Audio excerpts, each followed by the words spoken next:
नमस्कार, उड़ान आईएएस अकादमी के ई लर्निंग प्लेटफॉर्म पर आप सभी का स्वागत है। मैं हूं सुधीर वर्मा और इस वीडियो के अंतर्गत हम देखने वाले हैं सामाजिक सुरक्षा से संबंधित कुछ योजनाएं और महिला सशक्तिकरण से संबंधित कुछ योजनाओं के बारे में।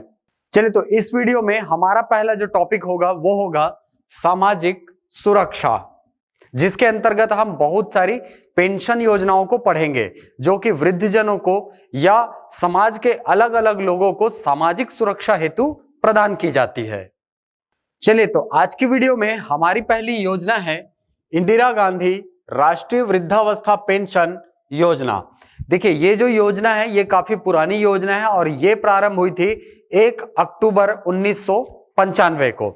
ठीक है, आप देख पा रहे हैं यहां पर कि 1 अक्टूबर 1995 से ये योजना संचालित की जा रही है। और अगर इसके हितग्राहियों की बात करें कि कौन कौन इस योजना से लाभान्वित हो सकता है, तो पहला है योजना अंतर्गत गरीबी रेखा से नीचे जीवन यापन करने वाले परिवार। पहली ही शर्त यही है कि ये उन्हीं लोगों के लिए है जो गरीबी रेखा के नीचे जीवन यापन कर रहे हैं। चलिए, तो आगे आप देख पा रहे हैं कि आयु वर्ग को 2 हिस्सों में बांटा गया है।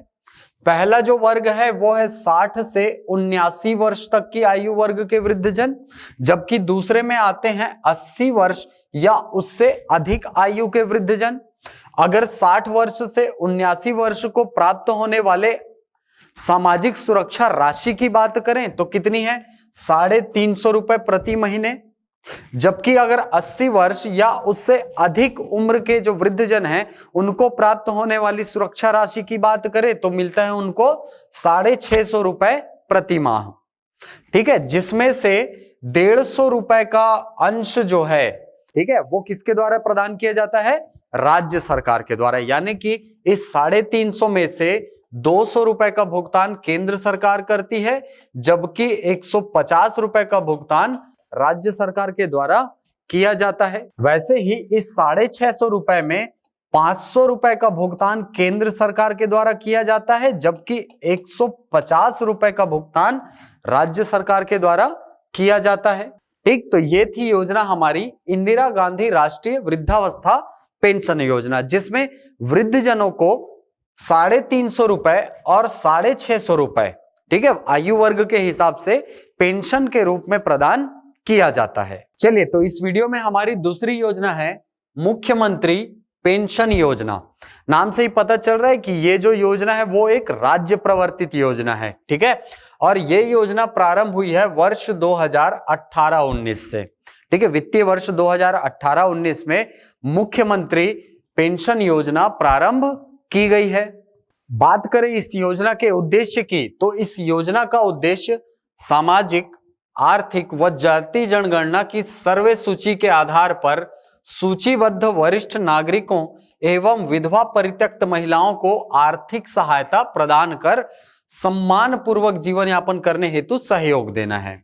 यानी कि ये जो योजना है उसमें वृद्धजन तो शामिल हैं ही, उसके साथ में और कौन शामिल है? जो विधवा और परित्यक्त महिलाएं हैं उनको भी इस योजना में शामिल किया गया है। ठीक, बात करें इस योजना से प्राप्त होने वाले राशि की, तो कितना प्राप्त होता है? 350 रुपए प्रति माह की दर से पेंशन का भुगतान किया जाता है। ठीक है, 350 रुपए प्रति माह की दर से पेंशन का भुगतान किया जाता है। ठीक, तो इस योजना के अंतर्गत मैंने आपको बताया कि केवल वृद्धजन शामिल नहीं है, बल्कि विधवा और परित्यक्ता महिलाओं को भी इसमें शामिल किया गया है। ठीक, शर्त क्या है कि उनकी आयु 18 वर्ष से अधिक होनी चाहिए। जिन बालिकाओं का विवाह 18 साल से कम में हो गया है वो इस योजना के द्वारा लाभ प्राप्त नहीं कर सकते हैं, ये बात याद रखेंगे। ठीक, इस योजना से केवल 60 वर्ष या अधिक आयु के वृद्धजन या 18 वर्ष या उससे अधिक की विधवा या विवाहोपरांत परित्यक्त महिलाएं लाभान्वित की जाती हैं। चलिए, हमारी अगली योजना है इंदिरा गांधी राष्ट्रीय विधवा पेंशन योजना। देखिए, पहले योजना में और इसमें कंफ्यूज नहीं होंगे। पहली जो योजना थी वो वृद्धजनों के लिए थी, वृद्धावस्था पेंशन योजना, जबकि ये जो योजना है वो बेसिकली क्या है? विधवा पेंशन योजना है। मतलब ये जो योजना है वो स्पेशली महिलाओं के लिए है। ठीक, यह योजना फरवरी 2009 से प्रभावशील है। ठीक, यानी ये जो योजना है वो प्रारंभ कब हुई? फरवरी 2009 में। इस योजना में गरीबी रेखा से नीचे जीवन यापन करने वाले परिवार के 40 से 79 वर्ष आयु वर्ग की विधवाओं को 350 रुपए प्रति माह पेंशन का भुगतान स्थानीय निकायों के माध्यम से किया जाता है। ठीक, याद रखेंगे कितना दिया जाता है इसमें? 350 रुपए का भुगतान किया जाता है। किनको? जो 40 से 79 वर्ग आयु वर्ग की विधवाएं हैं उनको। ठीक, याद रखेंगे कि ये जो पेंशन राशि है इसमें 50 रुपया जो है वो राज्यों द्वारा शामिल किया जाता है, या यूं बोले कि राज्य का अंश इस 350 रुपए में कितना होता है? 50 रुपए का होता है। चलिए, हमारी अगली योजना है सुखद सहारा योजना। देखिए, ये योजना भी बेसिकली एक पेंशन योजना है जिसके द्वारा परित्यक्त महिला और विधवा इन दोनों को आर्थिक सहायता उपलब्ध कराई जाती है। तो इस योजना का लक्ष्य भी क्या है? विधवा और परित्यक्त महिलाओं को आर्थिक सुरक्षा प्रदान करना। ठीक, और इस योजना में अगर शर्त की बात करें तो पहली शर्त वही है कि इस योजना में गरीबी रेखा से नीचे जीवन यापन करने वाले परिवार के 18 से 39 वर्ष आयु वर्ग की विधवा, ठीक है, याद रखेंगे पहली चीज गरीबी रेखा के नीचे जीवन यापन करना चाहिए। आयु वर्ग कितना? 18 से 39 वर्ष। इस आयु वर्ग की विधवा तथा 18 वर्ष या अधिक आयु की परित्यक्त महिलाओं को आर्थिक सहायता प्रदान की जाती है। कितनी प्रदान की जाती है?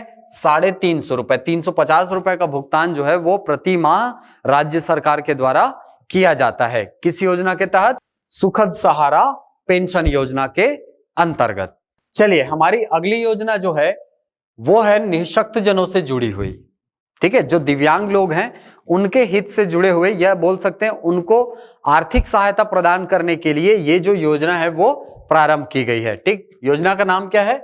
निःशक्त जन विवाह प्रोत्साहन योजना।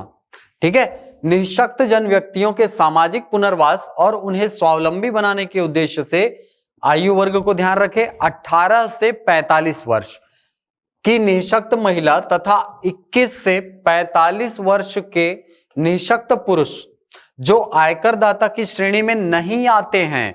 दूसरी शर्त है को विवाह उपरांत जोड़े में एक व्यक्ति के निःशक्त होने पर 50,000 और यदि दोनों ही व्यक्ति दिव्यांग हैं तो उस स्थिति में 1 लाख रुपए की सहायता राशि प्रदान की जाती है। यानी इस योजना की शर्तों में अगर जाएंगे तो सबसे पहली शर्त क्या है? 18 से 45 वर्ष की ही महिला होनी चाहिए, 21 वर्ष से 45 वर्ष के बीच का पुरुष होना चाहिए। तीसरी शर्त क्या है? आयकर दाता की श्रेणी में नहीं आना चाहिए। कौन? वो जो पुरुष है, वो जो दिव्यांग पुरुष है वो आयकर दाता की श्रेणी में नहीं आना चाहिए, तब इस योजना का लाभ जो है वो आपको प्राप्त होता है। ठीक, यदि दोनों ही व्यक्ति क्या है? दोनों ही व्यक्ति दिव्यांग है तो उस स्थिति में 1 लाख रुपए की सहायता राशि प्रदान की जाती है। चलिए, हमारी अगली योजना पुनः एक बार किससे संबंधित है? निःशक्त जनों से। नाम क्या है योजना का? इंदिरा गांधी राष्ट्रीय निःशक्त जन पेंशन योजना। ठीक है, ये योजना प्रारंभ हुई है फरवरी 2009 से। फरवरी 2009 से इस योजना को प्रारंभ किया गया है। और इस योजना में शामिल कौन है? इस योजना में गरीबी रेखा से नीचे जीवन यापन करने वाले परिवारों के, ठीक है, पहली शर्त क्या? गरीबी रेखा से नीचे जीवन यापन करना चाहिए। दूसरा क्या है? 18 से 79 वर्ष के आयु वर्ग के। दूसरी शर्त है कि उनकी आयु क्या होनी चाहिए? 18 से 79 वर्ष होनी चाहिए। ठीक, तो अगर ये दोनों शर्त पूरा करता है कोई, ठीक है, तो उसको 500 रुपए प्रति माह पेंशन के रूप में प्रदान किया जाता है। ठीक, याद रखेंगे पहली चीज गरीबी रेखा से नीचे जीवन यापन करना चाहिए। दूसरा क्या है? 18 से 79 वर्ष आयु वर्ग के बीच के ही होने चाहिए। ठीक, तब कितना दिया जाता है? 500 रुपए प्रति माह। और बात करें इस योजना में राज्य के द्वारा मिलाए गए अंश की, तो इस योजना में 200 रुपए का जो भुगतान है वो राज्य सरकार के द्वारा किया जाता है। यानी इस 500 रुपए में 300 रुपए जो है वो केंद्र सरकार के द्वारा, जबकि 200 रुपए का भुगतान राज्य सरकार के द्वारा किया जाता है। चलिए, हमारी अगली योजना है मुख्यमंत्री तीर्थ यात्रा योजना, जिसको छत्तीसगढ़ी में कहा जाता है मुख्यमंत्री तीर्थ बरत योजना। ठीक है, वही योजना है। ठीक, ये योजना जो है वो प्रारंभ की गई है 4 दिसंबर 2012 से। 4 दिसंबर 2012 को ये योजना जो है तीर्थ यात्रा के लिए, वृद्धजनों की तीर्थ यात्रा के लिए प्रारंभ की गई है। ठीक, चलिए, तो इस योजना से किसको लाभ होता है? इस योजना के अंतर्गत हितग्राही में शामिल होते हैं 60 वर्ष, आप देख पा रहे हैं 60 वर्ष या उससे अधिक आयु के व्यक्ति। ठीक है, यानी जो व्यक्ति 60 वर्ष या उससे अधिक आयु वर्ग का है तो उसको राज्य सरकार के खर्च पर नाम निर्दिष्ट तीर्थों में, नाम निर्दिष्ट मतलब राज्य सरकार द्वारा पहले से ही निर्देशित कुछ तीर्थ स्थल है जहां पर उनको तीर्थ यात्रा के लिए ले जाया जाता है, उन नाम निर्दिष्ट तीर्थ स्थलों में उनको तीर्थ यात्रा के लिए भेजा जाता है। किसके खर्च से? सरकारी खर्च से। एक बात और याद रखिए कि इस योजना के अंतर्गत तीर्थ यात्रा का लाभ एक व्यक्ति को एक ही बार दिया जाता है। ऐसा नहीं कि हर साल उसी व्यक्ति को बार बार तीर्थ यात्रा में ले जा रहे हैं, नहीं, उसको उसके जीवन काल में केवल एक बार तीर्थ यात्रा के लिए, वो भी नाम निर्दिष्ट जो तीर्थ स्थल हैं वहीं पर भ्रमण के लिए ले जाया जाता है। ठीक है, तो बात करते हैं इस योजना के अगले चरण की। तो इस योजना के अंतर्गत अगले चरण में निःशक्त जनों को भी शामिल करने का प्लान है और उनके लिए विशेष ट्रेनों की व्यवस्था भी कराई जा सकती है। चलिए, तो अब आते हैं हमारे अगले टॉपिक में जो जुड़ा है किससे? नारी सशक्तिकरण से। ठीक है, चलिए, तो नारी सशक्तिकरण के अंतर्गत हमारी जो सबसे पहली योजना है वो है बालिका प्रोत्साहन योजना। इस योजना के अंतर्गत क्या किया जाता है?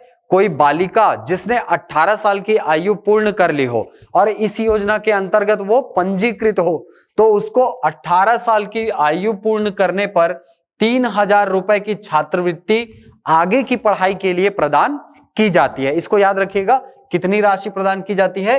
3000 रुपए की छात्रवृत्ति उसको प्रदान की जाती है। और बात करें इस योजना से कौन लाभान्वित होगा, तो इसके हितग्राहियों में सबसे पहले आते हैं कौन? अनुसूचित जाति के लोग, अनुसूचित जनजाति श्रेणी में आने वाले लोग, बीपीएल परिवार और कस्तूरबा गांधी आवासीय विद्यालय की समस्त छात्राएं। तो यदि कोई बालिका इन चारों में से किसी एक में आती हो, या तो वो अनुसूचित जाति की हो, जनजाति की हो, या बीपीएल परिवार की हो, या कस्तूरबा आवासीय विद्यालय में अध्ययनरत हो, तो इस योजना की हितग्राही के रूप में उसको पंजीकृत किया जाता है और उसको 18 वर्ष की आयु पूर्ण होने पर आगे की पढ़ाई करने के लिए 3000 रुपए की छात्रवृत्ति प्रदान की जाती है। चलिए, तो नारी सशक्तिकरण के अंतर्गत हमारी जो अगली योजना है वो है सखी वन स्टॉप सेंटर। आपने सुना होगा कि छत्तीसगढ़ पूरे देश में एक ऐसा राज्य है जहां पर हर जिले में सखी वन स्टॉप सेंटर खुल गया है। ठीक है, सखी वन स्टॉप सेंटर खोलने का उद्देश्य क्या है? महिलाओं को घरेलू अथवा बाहरी हिंसा से सुरक्षित करना। तो ये बोले कि जो महिला घरेलू हिंसा से पीड़ित है या किसी अन्य प्रकार से वो पीड़ित है तो उसको चिकित्सा की सुविधा उपलब्ध कराना, निःशुल्क विधिक सहायता उपलब्ध कराना, मनोवैज्ञानिक सलाह देना, तो इस प्रकार की सुविधाएं जो है वो सखी वन स्टॉप सेंटर के अंतर्गत प्रदान की जाती हैं। ठीक, आपको बता दें कि छत्तीसगढ़ में जो पहला सखी वन स्टॉप सेंटर है वो खोला गया था 16 जुलाई 2015 को। ठीक है, ये याद रखेंगे डेट कि पहली जो सखी वन स्टॉप सेंटर है वो छत्तीसगढ़ में कब खोला गया? 16 जुलाई 2015 को। ठीक है, आज तो छत्तीसगढ़ के हर जिले में क्या है? सखी वन स्टॉप सेंटर है, जो कि महिला सशक्तिकरण में या यूं बोले कि महिला सुरक्षा में बहुत उत्कृष्ट कार्य कर रही है। चलिए, अगर इस योजना के इन सेंटरों के प्रगति की बात करें तो इन केंद्रों में कुल 10,342 प्रकरण दर्ज किए जा चुके हैं। इसके अलावा अगस्त 2018 तक 7,333 प्रकरणों का निराकरण किया जा चुका है। इसके अलावा 3,004 प्रकरणों में आश्रय सुविधा प्रदान कर दी गई है। ठीक है, इस योजना के द्वारा जो पीड़ित महिला है उसको आश्रय की सुविधा भी प्रदान की जाती है, जैसा कि मैंने आपको बताया। ठीक है, विधिक सहायता निःशुल्क प्रदान की जाती है, मनोचिकित्सक सलाह भी प्रदान किया जाता है। ठीक है, तो बहुत सारी सुविधाएं जो है जो आप 2005 के घरेलू हिंसा एक्ट में पढ़ते हैं वो सारी सुविधाएं इस सखी वन स्टॉप सेंटर के द्वारा प्रदान की जाती हैं। चलिए, तो हमारी अगली योजना है नवा बिहान योजना। देखिए, बिहान योजना अलग है और नवा बिहान योजना अलग है। बिहान योजना का उद्देश्य होता है महिलाओं को आर्थिक रूप से सक्षम बनाना, लेकिन नवा बिहान योजना का उद्देश्य होता है महिलाओं की घरेलू हिंसा से सुरक्षा करना। आपने सुना होगा कि वर्ष 2005 में घरेलू हिंसा से महिलाओं का संरक्षण अधिनियम 2005 आया था।